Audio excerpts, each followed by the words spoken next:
भाजपा अपने मैनिफेस्टो में पहले ही लिख चुकी है कि 370 हटाएंगे, राम मंदिर बनाएंगे। तो मोदी धोखेबाज नहीं है। धोखेबाज वो है जिसने कहा कि नहीं नहीं मस्जिद टूटने नहीं देंगे, परिंदा पर नहीं मारेगा, और मस्जिद टूट गई। धोखेबाज वो है जिसने कहा मुसलमानों हम तुम्हारे साथ हैं, लेकिन हमारे हाथ में कटोरा आ गया। मोदी मसला है, ताला मोदी ने लगाया था, ताला मोदी ने खुलवाया था, शिलान्यास मोदी ने करवाया था, बाबरी मस्जिद को मोदी ने शहीद किया था, अकलियती किरदार अलीगढ़ का मोदी ने खत्म किया था, ट्रिपल तलाक पर आज बहस कर रहे हो, लेकिन जब मसला शाहबानों का था तब मोदी थे क्या? आज अगर कटोरा मेरे हाथ में है तो वो कांग्रेस की पॉलिसी की वजह से है। नारा था आधी रोटी खाएंगे, मंदिर वहीं बनाएंगे, ये नारा भूल गए। काश उस वक्त हम नारा लगा देते आधी रोटी खाएंगे मगर बच्चे को पढ़ाएंगे। आज हमारे बच्चे IAS IPS IRS होते, आज प्रशासन में होते, तो शायद ये दिन देखने नहीं पड़ते। अब राहुल जी के बारे में मैं मुसलमान भाइयों से पूछता हूं, राहुल गांधी के पास भारत की किसी जाति का नाम बताइए जिसका वोट राहुल गांधी के पास हो। मुसलमानों का है, बस मुसलमानों के अलावा एक वोट बताइए। ब्राह्मण नहीं गए मंदिर ना, मना तो कर दिया। नहीं मंदिर में तो मस्जिद चले जाए, कलमा पढ़ लें। मैं आपके कैमरे बोल रहा हूँ, राहुल गांधी कलमा पढ़ के मुसलमान हो जाए, उनको प्रधानमंत्री 24 में हम बनवा देंगे। मैं एग्रीमेंट कर रहा हूँ, लालच में मैं कह रहा हूँ। लो तो फिर यार तो हिंदू बनो ना, फिर हमको क्यों ठग रहे हो? नहीं हिंदू बन रहे हो, मुसलमान बन रहे हो, यार हम ही को ठग रहे हो। तुम्हारी जाति तुम्हारे साथ है नहीं, तुम ब्राह्मण हो ब्राह्मण भाजपा में, तुम यादव हो यादव भाजपा में, तुम कोयरी हो कोयरी भाजपा में, तुम तेली हो तेली भाजपा में, तुम बनिया हो बनिया भाजपा। बनिया पर एक नाम याद आ गया, केजरीवाल जी का भी एक बयान वायरल हो रहा है। एक बयान और भी है, मैं मोबाइल मेरा रखा हुआ, मैं दिखाता हूँ। पहले एक बयान दिया कि मेरी नानी कहती थी मस्जिद को तोड़कर अगर मंदिर बने ना तो मंदिर में मत जाना, मेरा राम नहीं हो सकता। लेकिन अब बयान दिया 2 दिन पहले कि हमें निमंत्रण आया लेकिन अकेले आया है। मैं जरा बीवी को, माँ को, बाप को, दादा को, नाना को, नानी को, और यहां तक के उसने कहा कि पूरी दिल्ली को, सुन लीजिए मैं एक लफ्ज जोड़ नहीं रहा हूं, पूरी दिल्ली को उसने कहा मैं ट्रेन पूरा बनाऊंगा और दिल्ली के सभी हिंदू भाइयों को अयोध्या भेजूंगा अपने बाप के पैसे से, जो मुसलमानों का खून का पैसा। अबे वोट हमने दिया, केजरीवाल का अपना वोट कितना है? बनिया टोटल भाजपा में, और राज्यसभा में बनिया जा रहा आम आदमी पार्टी की तरफ से। न दलित को लिया राज्यसभा में, न मुस्लिम को लिया राज्यसभा में। इसलिए मुस्लिम भाइयों, दलित भाइयों, सोचना तो पड़ेगा ही, कब तक नहीं सोचोगे? ये जो सेकुलरिज्म का फरेबी नारा चल रहा है इस मुल्क में, इससे बाहर आपको निकलना पड़ेगा। एक बार आप अपना वोट अलग कीजिए, सुधार आ जाएगा। जैसे तो दलित भाई भी मना रहे हैं, तो मैं तो सबको कह रहा हूं, दलित भाई मना रहे हैं, दलित निपटेंगे, लेकिन मुस्लिम भाई जो आज मुंह लटकाए हैं तो इनको कोई स्ट्रेटेजी तो बनानी पड़ेगी ना। लेकिन ये मुंह भी लटकाए हुए हैं, यौम सियाह भी मनाएंगे और क्या कहते हैं भाजपा को कोसेंगे भी, और वोट भाजपा के बाप को फिर देंगे। ये कौन सी पॉलिसी है भाई? कौन सी पॉलिसी है? सीधी सी बात है, जो वोट मांगने है उससे पूछे तुम्हारी जाति है क्या तुम्हारे पास? अगर अखिलेश जी आए वोट मांगने तो बोले पहले मेरे मोहल्ले के यादव को जमा कर दो। आपको एक बात बताऊं, बड़े करीने की बात है, मैं व्यूवर को कह रहा हूं, वीडियो को 2-3 बार सुन लीजिएगा। मॉब लिंचिंग मुसलमानों की हुई, 1-2 नहीं हुई, सैकड़ों मॉब लिंचिंग सड़क पर हुई। ठीक है बजरंग दल वालों ने किया, मैं भी मान रहा हूं बजरंग दल वालों ने किया। 10 बजरंग दल के होंगे, 20 होंगे, 25 होंगे, 50 होंगे, सड़क पर मार रहा अब्दुल को, तबरेज को, खुर्शीद को, किसी को भी, ABCD को, अफराजुल को। सड़क पर जो बाकी लोग हैं उसमें कोई यादव है या नहीं है? कोई उसमें दूसरी बिरादरी का है नहीं जिसको हम मुख्यमंत्री बना रहे हैं?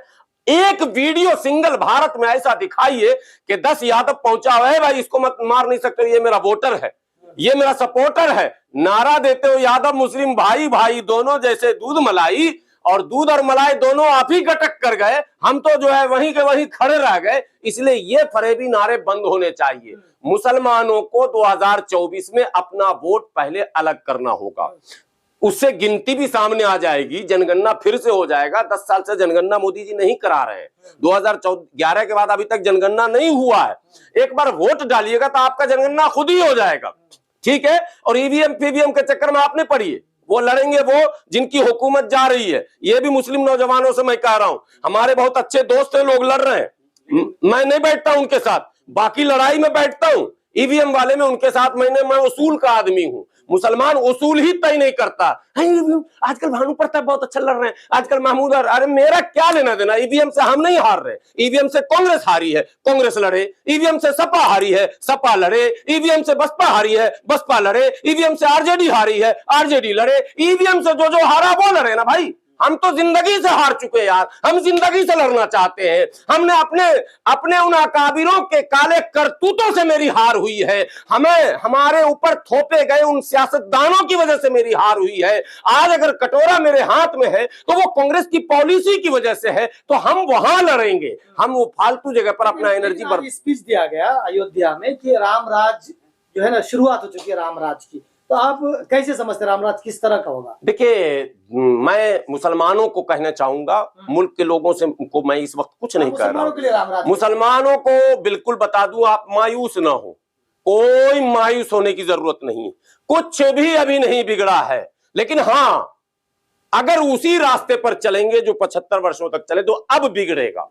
अब तक छीना गया, अब थोपा जाएगा और जबरन थोपा जाएगा। इससे पहले कि ये थोपने की बीमारी चल पड़े, 2024 के चुनाव में आपको इन सेकुलर वादियों के फरेब से भूल जाइए ये कहना कि मोदी जब तक हटेगा नहीं मसला का माने खत्म नहीं होगा और समाधान नहीं निकलेगा। मोदी को हटाना बहुत जरूरी है। मैं कहता हूं या अल्लाह, मोदी 50 साल, मोदी से भी तगड़ा मोदी आ जाए, उससे भी तगड़ा आ जाए जो मार मार के सबको सीधा कर दे। अरे यार, पागल हो गए हो क्या? मोदी मसला है, ताला मोदी ने लगाया था, ताला मोदी ने खुलवाया था, शिलान्यास मोदी ने करवाया था, बाबरी मस्जिद को मोदी ने शहीद किया था, अकलियती किरदार अलीगढ़ का मोदी ने खत्म किया था, ट्रिपल तलाक पर आज बहस कर रहे हो, लेकिन जब मसला क्या कहते हैं शाहबानों का था तब मोदी थे क्या? हिंदू वोट देगा मोदी को तो मुसलमान हरा लेगा मोदी को? मैं मुसलमान पूछता, आप हरा लोगे? भाई जब सारा हिंदू दे ही रहा है तो उनको हराओ जिन्होंने तुम्हें धोखा दिया। मोदी ने धोखा नहीं दिया, मोदी ताल ठोक के कह रहा। सुनिए, भाजपा अपने मैनिफेस्टो में पहले ही लिख चुकी है कि 370 हटाएंगे, राम मंदिर बनाएंगे। तो मोदी धोखेबाज नहीं है। धोखेबाज वो है जिसने कहा कि नहीं नहीं मस्जिद टूटने नहीं देंगे, परिंदा पर नहीं मारेगा और मस्जिद टूट गई। धोखेबाज वो है जिसने कहा मुसलमानों हम तुम्हारे साथ हैं लेकिन हमारे हाथ में कटोरा आ गया। धोखेबाज वो है जिसने हमें नौकरियों से बाहर किया। धोखेबाज वो है जिसने उर्दू को रोजगार से अलग कर दिया। धोखेबाज वो है जिसने हमें अफीम की गोली चटाकर सुला दिया।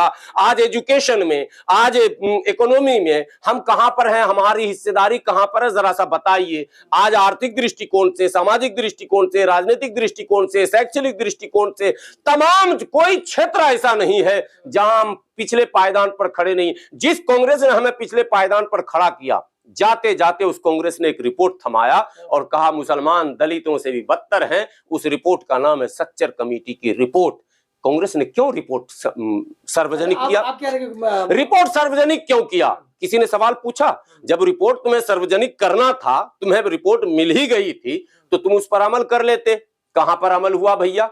आज अलीगढ़ पर हम रो रहे हैं, लेकिन ये बीमारी कांग्रेस ने दी। आज जो हालात मुल्क के हैं, इस हालात के जिम्मेदार सिर्फ और सिर्फ कांग्रेस है। इसलिए मुसलमानों को कांग्रेस से दूर तो पहले नंबर पर भागना ही है। लेकिन मौलाना, राम मंदिर का उद्घाटन तो हो गया, लेकिन क्या लगता है अब मथुरा काशी की बारी है? देखिए, ये नारा आज का नहीं है। अच्छा सवाल आपने किया। ये नारा बहुत पहले से है कि अयोध्या तो एक झांकी है और काशी मथुरा बाकी है। और मैं कह रहा हूं, कैमरे पर आज कह रहा हूं कि अगर हमारी पॉलिसी नहीं बदली, हमारा तरीक़े-कार नहीं बदला, हमारा कौल और फेल दोनों में अगर टकराव ऐसे ही होता रहा और हम मसलक और मनसब बचाने में अगर लगे रहे, तो ना हम मथुरा बचा पाएंगे, ना हम काशी बचा पाएंगे और इससे आगे भी बहुत कुछ हम खो सकते हैं। इसलिए मसलक के चक्कर से हटकर, मनसब के चक्कर से हटकर, खानदान के चक्कर से हटकर एक बार एक सही फैसला करो, बैठो और सुनो। इस मुल्क में अब कोई हाथ पैर जुबान चलाकर जिंदा नहीं रह सकता। मुसलमान, मैं बड़ी बात अब कहने जा रहा हूं, हाथ पैर और जुबान चलाकर अब जिंदा नहीं रह सकते, अब दिमाग चलाकर ही जिंदा रह सकते हो। इसलिए जो होटलों में जाते हो ना, मुझे सीना देना, रान देना और फला पीस देना, चिला पीस, लेग पीस ज्यादा खाते हैं ना, तो लेग पीस खाते खाते लेग में आ गए, पांव के नीचे। तो ये मुसलमानों को सोचना ही पड़ेगा के दिमाग से ही हम जीत सकते हैं। वो कहते हैं कि अयोध्या तो एक झांकी है और काशी मथुरा बाकी है। और हमें कहना, वो उनका ये नारा एक और था जिसको मुसलमानों ने ध्यान नहीं दिया। नारा था आधी रोटी खाएंगे मंदिर वहीं बनाएंगे। ये नारा भूल गए। काश उस वक्त हम नारा लगा देते, आधी रोटी खाएंगे मगर बच्चे को पढ़ाएंगे। आज हमारे बच्चे IAS IPS IRS होते, आज प्रशासन में होते, तो शायद ये दिन देखने नहीं पड़ते। लेकिन हमने कहा कि नहीं, कुरान खानी करवाएंगे, मिलाद करवाएंगे, जलसा करवाएंगे, इज्तिमा करवाएंगे, मस्जिद में पत्थर लगवाएंगे, जानमाज कालीन तुर्की से खरीद कर लाएंगे, मस्जिद में कमकमे और झूमर लगवाएंगे और मस्जिद में टाइल और पत्थर और मार्बल लगाकर जितनी कमाई है सब लगाएंगे, मगर बच्चे को नहीं पढ़ाएंगे। आज मुसलमान के बच्चे बकरी चरा रहे हैं, खेतों में नाक मिनेटा लेकर घूम रहे हैं। मुसलमानों को शर्म नहीं आती। आज में आप देखेंगे पूरे मुल्क में रोने का मन करता है जब ये बात बोलता हूं। नकाब पहनकर हमारी औरतें तमाम जगहों पर भीख मांग रही हैं। लानत ऐसे उन हुक्मरानों पर जिन्होंने इस मुसलमानों की क्या कहते हैं रहनुमाई की है। तुम्हें डूब जाना चाहिए जाकर उसी सरयू नदी में कि तुमने 70 साल तक मुसलमानों की रहनुमाई की और लाखों मुस्लिम महिलाएं नकाब पहनकर भीख मांग रही है सड़कों पर।